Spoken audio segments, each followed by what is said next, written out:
안녕하세요. 버들잎새입니다. 정민이 아버님께서 지난 9월 18일 방포한강공원에서 있었던 추모의 날 저희들에게 매우 중요한 내용을 들려주셨습니다. 그것은 4월 26일 녹음한 내용과 4월 27일 녹음한 내용이었습니다.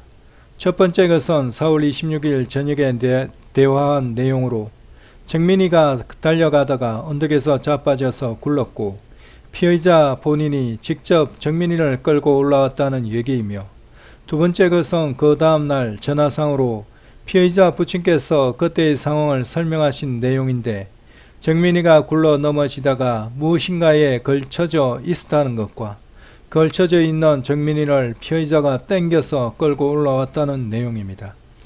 이 두 가지 진술을 녹음된 목소리로 직접 들려주시면서 정민이 아버님께서는 도대체 이 두 대화에서 설명하는 그곳이 어디일까 하며, 그곳 즉 정민이가 굴러 넘어진 언덕이란 어디인지 매우 궁금해 하시는 것을 봅니다.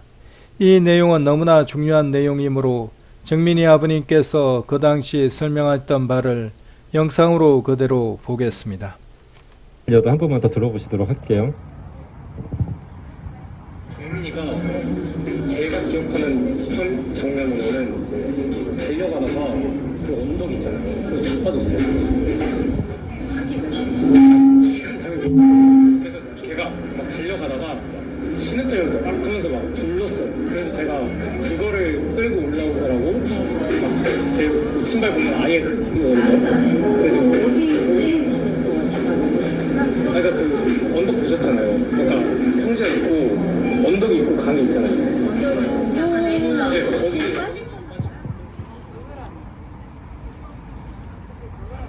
그리고 그 다음날은 337 전화 숨긴 걸 알게 되고 그걸 전화로 물어볼 때의 내용이거든. 올렸다는 얘기를 듣고 제가 이제 거기 한강에 가고 나서 또 나중에 보면 더 밑으로 떨어져서 그랬더니만 친구같지 않으면 걸터져 있었다는 표현을 쓰더라고요. 그런 것 같아요. 그러니까 그냥 밑으로 굴르는 것 같지 않으면 걸터져 있었던 것 같은 생각이라는 거예요. 걸터져 있는 애를 이렇게 제가 땡겼다. 그게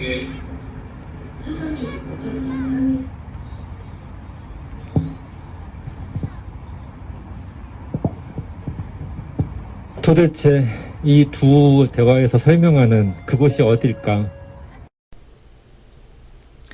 이 내용을 녹취하였는데 녹취본을 다시 보도록 하겠습니다. 이 내용은 워낙 중요한 내용이 포함되어 있으므로 그 내용을 다시 읽어드리도록 하겠습니다. 정민부, 한 번만 더 들어보시기로 할게요. 녹음 내용입니다. 피해자, 정민이가 제가 기억하는 장면으로는 달려가다가 그 언덕이 있지 않아요. 거기서 자빠졌어요. 걔가 막 달려가다가 신음소리 내면서 막 떨어져 가지고 굴렀어요. 그래서 제가 그거를 끌고 올라오느라고 제 신발을 보면 아예 흙이거든요. 정민모, 어디쯤에서 걔가 넘어졌을까? 피의자, 그 언덕 보셨잖아요. 그러니까 평지가 있고 언덕이 있고 강이 있잖아요. 피해자 모, 언덕이 있고 약간 내리막. 정민부, 그리고 그 다음 날은 337 전화 숨긴 것 알게 되고 그걸 전화로 물어볼 때의 내용이거든. 녹음 내용입니다. 피해자부, 그랬다는 얘기를 듣고 제가 이제 거기 현장에 가고 나서 다시 애가 나중에 거기 밑으로 떨어졌어서 그랬더니만 걸쳐져 있다라는 표현을 쓰더라고요. 피의자부, 그런 것 같아요. 덜커덩 밑으로 구른 것, 걸쳐져 있다는 생각이라는 거예요. 걸쳐져 있는 애를 자기가 땡겼다. 그게. 정민부, 도대체 이 두 대화에서 설명하는 그곳이 어디일까? 여기에서 앞의 피의자의 진술은 이미 우리가 알고 있는 내용입니다. 그런데 새로운 내용을 정민이 아버님께서 소개를 해 주셨습니다. 바로 피해자 부친께서 설명하신 내용입니다. 정민이가 언덕에서 구르다가 무언가에 걸쳐져 있었다는 것입니다. 즉 언덕을 굴러 떨어지다가 무언가에 의해 걸쳐져 더 이상 내려가지 않고 걸쳐져 있었는데 그것을 피해자가 정민이를 땡겨서 그곳으로부터 끌어내어 올라왔다는 것입니다. 즉 정민이가 구르다가 무언가에 걸쳐져 구르는 것을 멈추었다는 얘기인 것이죠. 강가 바위 있는 곳까지는 굴러떨어지지 않았다는 얘기인 것입니다. 이는 너무나 중요한 정보입니다. 이 정보는 사실 정민이 아버님께서 궁금해 하던 곳, 위의 두 대하에서 설명하는 그곳, 즉 정민이가 굴러 넘어진 언덕이 어디인지를 명확하게 말하고 있습니다. 그곳은 바로 와이나무 왼쪽편 언덕인 것입니다. 저는 강가 와이나무 왼쪽편 언덕을 다시 탐사를 했습니다. 그리고 제가 직접 굴러보았습니다. 그 결과 답은 나왔습니다. 정민이가 굴러 넘어진 곳은 바로 이곳 와이나무 왼쪽편 언덕임을 확실하게 말할 수 있게 되었습니다. 그곳은 풀이 무성하게 우거진 곳입니다. 지금은 정민이 사건으로 말미암아 일부 사람들이 그곳으로 들어가서 그런지 풀이 무성하지 않고 바닥이 드러난 곳도 있지만 사실 그곳은 풀이 무성하게 우겨진 곳입니다. 사건 초기 제가 그 언덕을 보았을 때 풀이 너무나 무성하였던 것을 기억합니다. 저는 그곳 언덕에서 정민이가 굴러 내려가 보았습니다. 물론 심하게 굴러 내려가면 그 밑은 절벽이고 그 아래는 강가 바위들이 있는 곳이라 위험합니다. 그러나 조심스레 굴러 내려가 보았습니다. 제 아들이 그 모습을 촬영하고 굴러 내려갈 때 풀이 무성하게 우거져 있었기 때문에 그 풀이 저항체가 되어서 절벽이 있는 곳과 곳으로는 떨어지지 않았습니다. 다시 말해서 제가 그 언덕을 굴려 내려가다가 걸쳐진 곳이 있었는데 바로 무성한 풀에 의해 제 몸이 걸쳐졌습니다. 무성한 풀이 제가 더 굴러 내려가는 것을 막아 주었습니다. 따라서 저는 절벽으로 떨어지지 않았습니다. 이로 보건대 피의자 부친께서 말씀하신 정민이가 구르다가 걸쳐진 곳이란 바로 무성한 풀에 의해 몸이 걸쳐졌음을 알 수 있는 것입니다. 정민이 역시 우측볼에 심한 타격을 입고 의식을 잃은 채 강가에서 경계면에서 주저앉아 있다가 균형을 잃고 언덕으로 굴러 넘어진 것으로 보이므로 심하게 강한 힘으로 굴러 떨어진 것은 아닌 것으로 판단이 됩니다. 따라서 조심스럽게 굴러 내려가는 것과 별 차이가 없으리라 생각됩니다. 그렇게 구르다가 제 몸이 풀에 의해 걸쳐지다 보니 바로 아래의 절벽으로 떨어지지 않았습니다. 그러므로 특별하게 다친 것이 없었습니다. 만약 더 강하게 더 많이 굴러 내려가 강가 바위 위로 떨어졌다면 저는 아마 크게 다쳤을 것으로 생각됩니다. 절벽 높이가 거의 1m 정도는 되는 것으로 보이니까요. 그리고 그 절벽 바로 아래에는 강가 바위였기 때문입니다. 그런데 제가 굴려 내려가면서 옷이 조금 찢어졌습니다. 물론 흙에 뒹굴 것을 미리 예상하고 버려도 된다고 생각되는 옷을 입고 왔긴 한데 굴러 내려가면서 바지가 2cm 정도 찢어졌습니다. 그 찢어진 옷의 모양도 촬영을 하였습니다. 국과수 감정 내용을 보면 정민이도 서처 뒷면 아래 좌측 아래 부분에 2cm 정도 찢어진 손상 흔이 있었다고 합니다. 저의 경우와 똑같은 것입니다. 저도 2cm 정도 찢어졌고 정민이도 2cm 정도 찢어졌던 것입니다. 정민이 셔츠가 2cm 정도 찢어졌음을 잘 이해할 수 있었습니다. 정민이 셔츠의 2cm의 손상은 바로 이 언덕에서 굴러 넘어지다 발생한 것으로 여겨지기 때문입니다. 아마도 나무 가지 등에 의해 찢겨졌을 것으로 보입니다. 이러한 실험으로 정민이 아버님께서 겉으로 궁금해 하셨던 언덕이 어디인지 확실하게 알게 되었습니다. 그것은 바로 강가 와이나무 왼쪽편 언덕입니다. 저는 언덕이 바로 이곳임을 100% 확신합니다.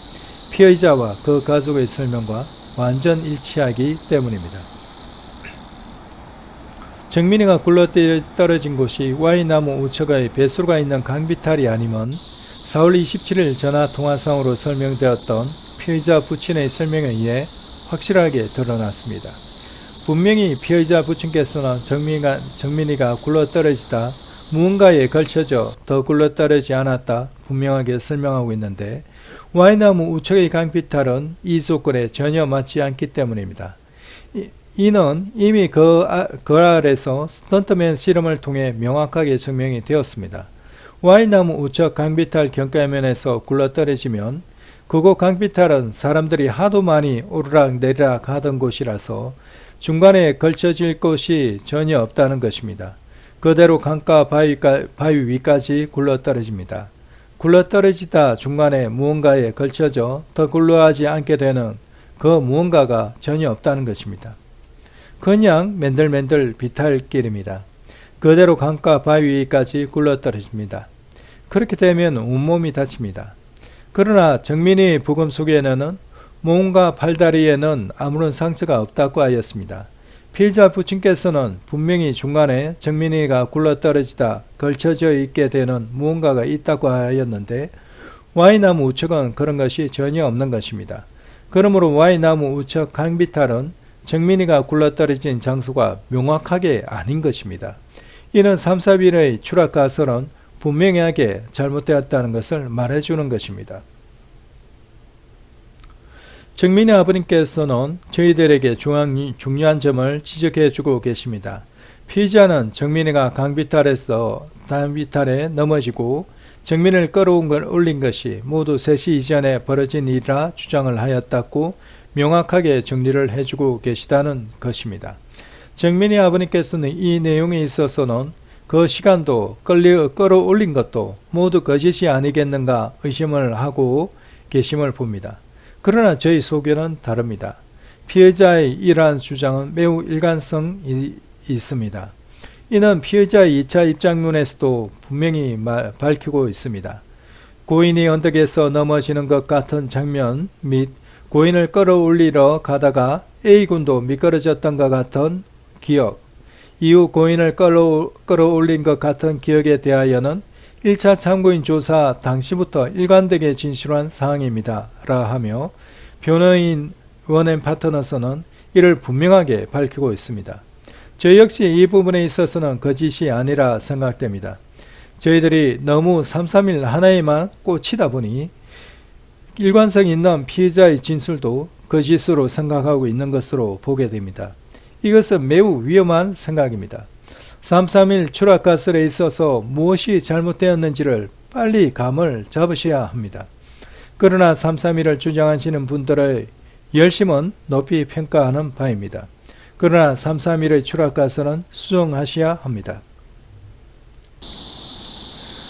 앞서 말씀드렸다시피 피의자 부친의 진술을 고려해 볼 때 정민이가 굴러 넘어졌다는 언덕은 Y나무 오른쪽이 아니라 Y나무 왼쪽임이 너무나 명확하게 드러납니다. 이는 331의 주장이 잘못되었음을 반증합니다. 정민이 아버님께서는 피의자가 정민이가 언덕에서 굴러 넘어지고 다시 끌어올려진 것이 3시 이전을 주장하고 있음을 명확히 하셨습니다. 저는 이 피의자의 진술은 맞다 생각합니다. 그러면 3시 이전이라면 331의 추락 가설은 분명하게 제껴집니다. 대신 149가 드러납니다. 바로 피의자는 149를 인정하고 있는 것입니다. 피의자는 정민이가 언덕에서 굴러 넘어지고 평지로 다시 끌어올리신 것이 149임을 시인하고 있는 것입니다. 왜냐하면 2시 18분에 정민이가 쓰러져 누워있는 모습이 관찰되었고 그 이후 3시 30분까지 계속 누워있었다는 목격담이 있기 때문입니다. 따라서 149 외에는 그에 해당하는 이벤트가 없기 때문입니다. 149 영상에서는 분명하게 피의자와 정민이가 특정이 됩니다. 그것은 정민이 핸드폰에 촬영된 148 영상으로 말미암습니다. 정민이 핸드폰의 148 영상은 CCTV의 148 장면과 완전 싱크가 됩니다.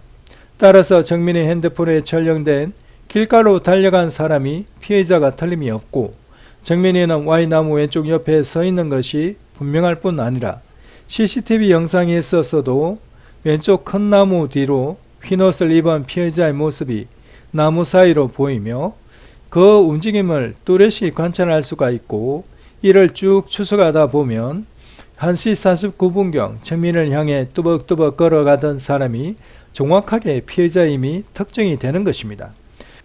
그 피해자께서 뒤로 잠시 물러섰다가 다시 정민이 있는 곳으로 달려가다 부딪히는데, 그때 유심히 살펴보아야 할 부분은 그렇게 피해자의 âm 령과 정민의 âm 령이 부딪히듯 겹쳐지면서 정민이가 빠른 속도가 붙은 듯이 뒤로 나가 떨어지며 주저앉는 모습이 관찰된다는 것입니다.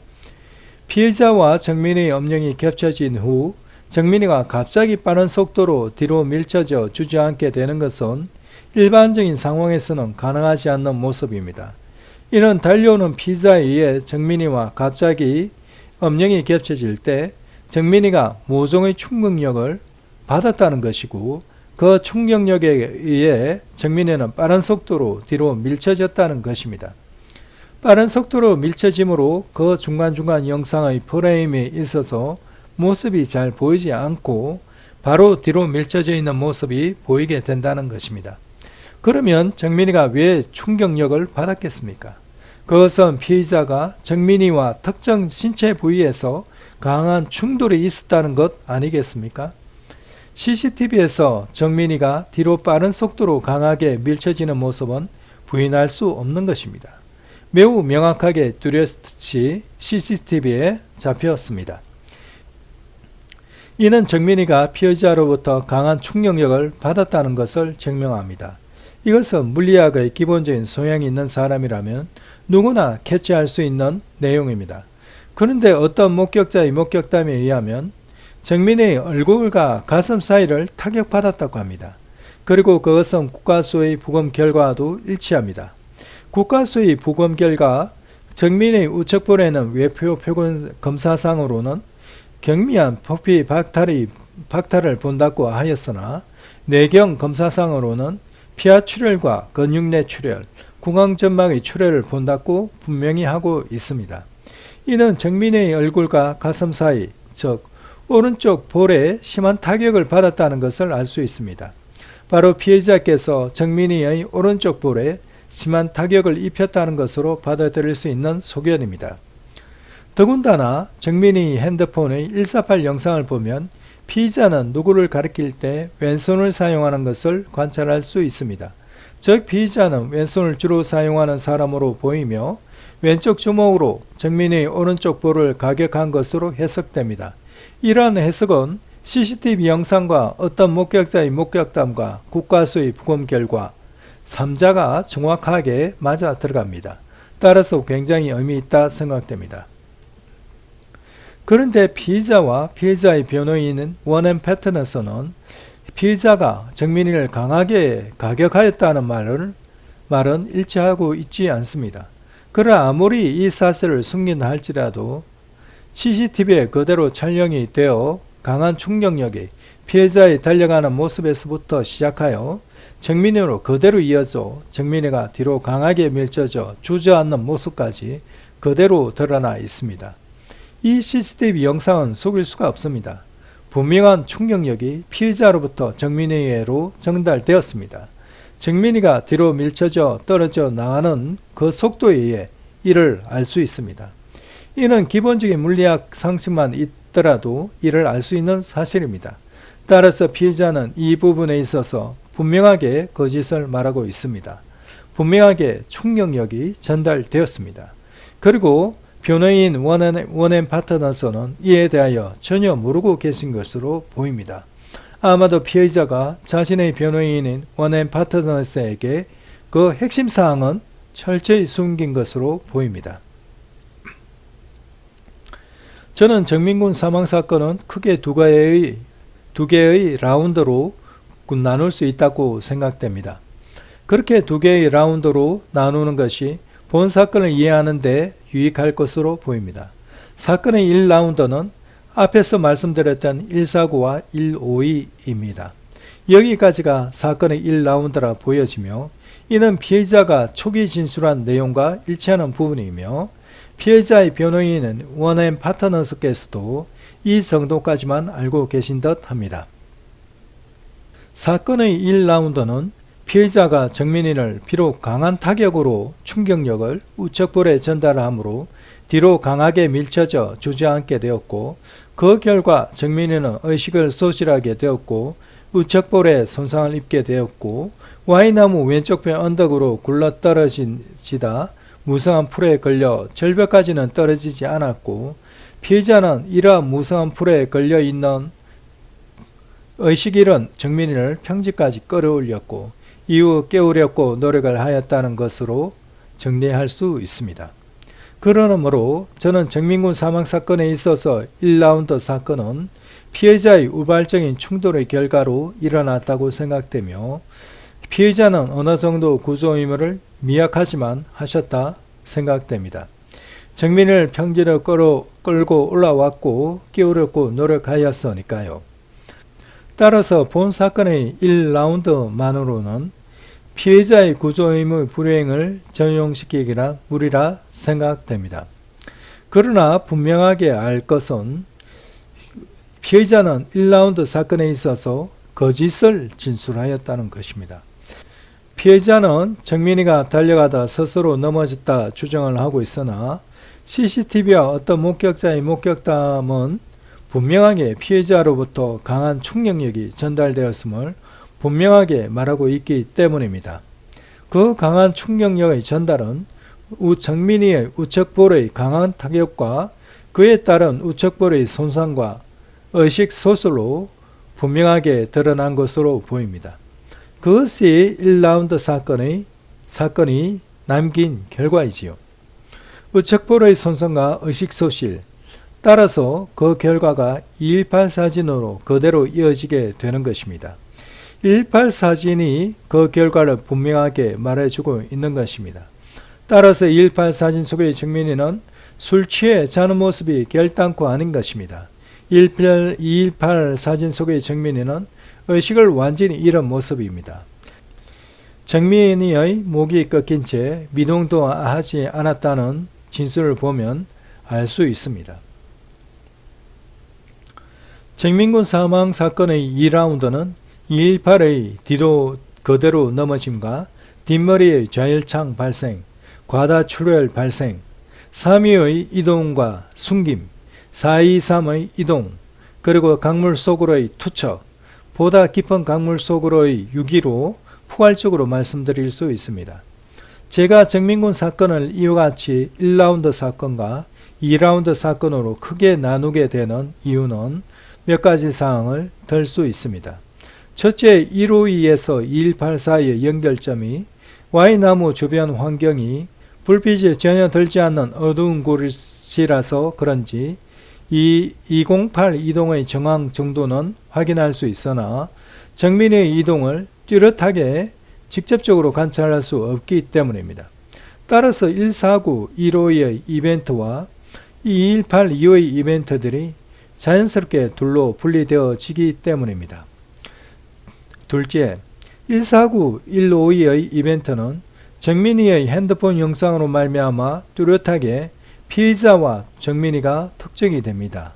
반면 218의 뒤로 넘어짐과 3위의 이동, 423의 이동, 강물 속으로의 투척, 보다 깊은 강물 속으로의 유기는 218 사진과 218의 또 다른 사진, 그리고 CCTV 영상과 이빨이 서로 정확하게 맞물리면서 이어진다는 점에 의해 뚜렷하게 피해자와 정민이가 특정이 됩니다.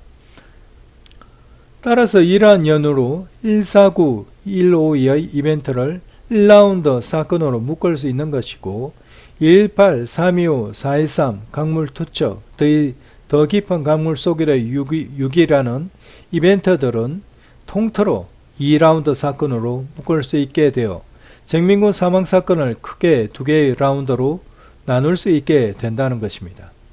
셋째, 1라운드 사건은 그 사건의 시작이 우발적인 충동에 의해 발생한 것으로 여겨집니다. 그리고 구조 의무도 어느 정도 이행하신 것으로 보입니다. 이에 반하여 2라운드 사건은 완전히 다른 성격을 가졌는데 218 때 정민군의 뒷머리의 찢어짐으로 말미암아 과다 출혈이 있었음에도 불구하고 제대로 된 응급처치를 하지 않았고 119로 급히 이송을 시키지도 않았습니다.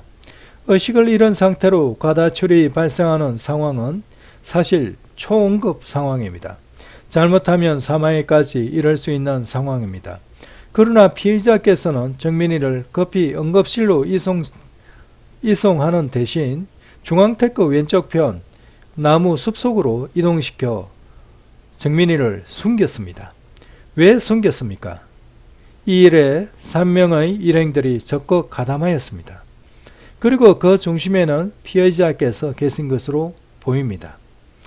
그리고 이후 사람이 다니지 않는 시간인 4시 23분경 수상택시 승강장 쪽으로 재차 이동을 시켰고, 이후 고3 여학생의 목격담과 7번 목격자들의 목격담을 분석해 볼 때 정민이를 강물 속으로 던져 넣은 것으로 보입니다.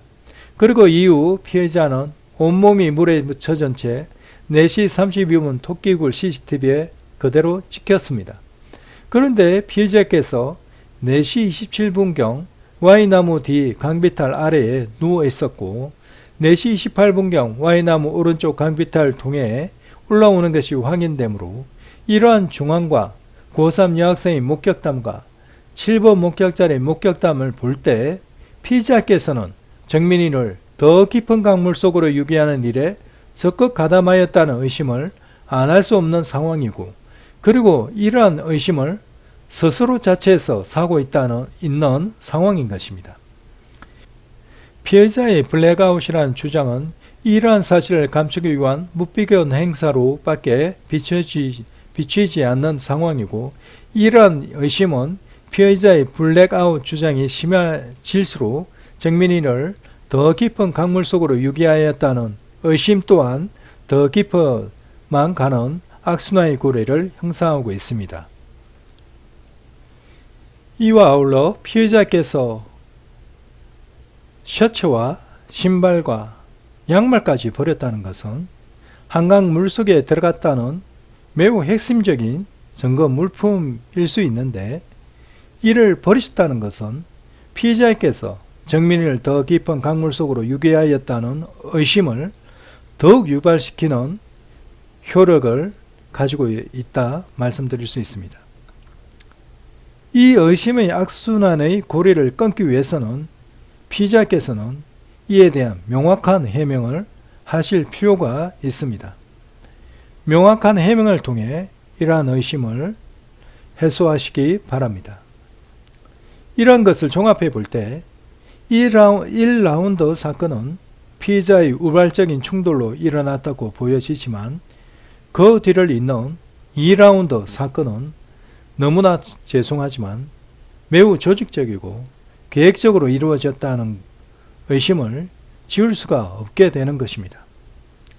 이 부분도 피의자께서는 명확한 해명을 통해 이러한 의심에서 벗어나시기를 바랍니다. 조직적이고 계획적이라는 오명은 참으로 치명적입니다. 더군다나 일행 3명과 더불어서 벌어진 일이라면 더욱 치명적입니다. 명확한 해명으로 이러한 오명에서 속히 벗어나시기를 바랍니다. 마지막으로 한 가지만 추가적으로 말씀드리고 이번 영상을 마무리하려고 합니다. 정민군 아버님께서 3번 목격자의 진술 내용을 자세히 설명해 주셨습니다. 그중 특별히 2가지를 언급하고자 합니다. 첫 번째는 3번 목격자가 그렸다는 그림입니다. 큰 대자로 누워있는 정민이 위에 피해자가 올라타 겹쳐 누운 채 있었다는 목격담과 그림입니다. 저는 이 장면을 이렇게 해석합니다. 저는 1시 49분 피해자에 의해 정민이가 우측볼에 강한 타격을 입은 후 의식을 소실하였다 생각됩니다.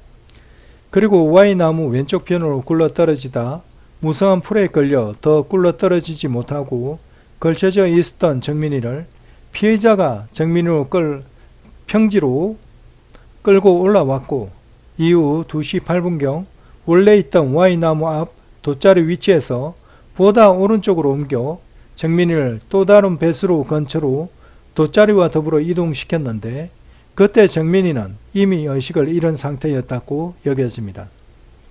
따라서 의식을 잃고 큰 대자로 뻗어 있는 정민이가 숨을 잘 쉬는지 심장은 잘 뛰는지 살펴보고자 피의자는 자신의 귀를 정민이의 코에 대어 숨소리를 확인하고자 하였던 것으로 생각되며 왼쪽 가슴에 귀를 대어 심장이 제대로 뛰고 있나를 확인하고자 하였던 것으로 생각된다는 것입니다.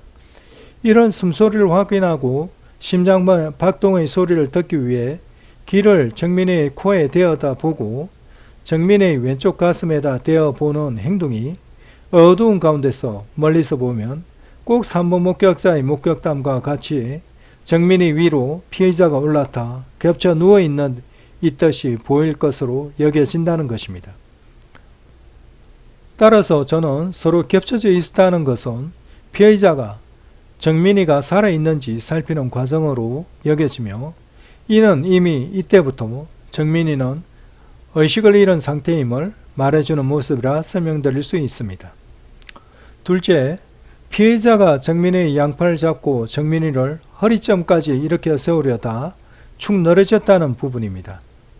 이 부분에 있어서는 정민이 아버님께서 3번 목격자의 목격담을 정확히 이해하지 못하신 것이 아닌가 하고 솔직히 그렇게 생각됩니다. 그 안에서 3번 목격자께서 나와 목격담을 정한하시는 모습을 보면 그것이 아님을 확실하게 알 수 있습니다. 정민이 아버님께서는 피해자가 정민이를 허리점까지 일으켜 세우려다 축 늘어졌다 하였으나 그 아래서 3번 목격자의 진술은 그것이 아니었습니다. 3번 목격자 중 남성분의 목격담을 잘 들어보시고 남성분의 바디 랭귀지를 함께 잘 살펴보시면 정민이가 완전히 일으켜 세워졌으나 그대로 뒤로 넘어갔음을 얘기하고 있음을 확실히 알 수 있습니다. 제가 그 아래의 동영상을 저작권 문제가 걱정이 되어 그대로 따오지 못하고 단지 정지화면만을 자료화면으로 사용하기 위하여 캡처해 왔습니다. 이렇게 캡처한 화면을 보시면 3번 목격자 남성분이 두 팔을 위로 들고 뒤로 넘어지는 모션을 취하면서 설명하고 있음을 분명하게 확인할 수 있습니다.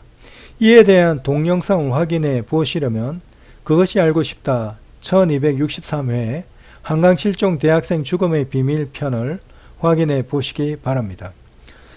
2시 18분 정민이는 피의자에 의해 이렇게 세워졌고 정민이는 이미 의식을 잃은 상태라서 그대로 뒤로 넘어갔음을 확실히 알 수 있는 것입니다.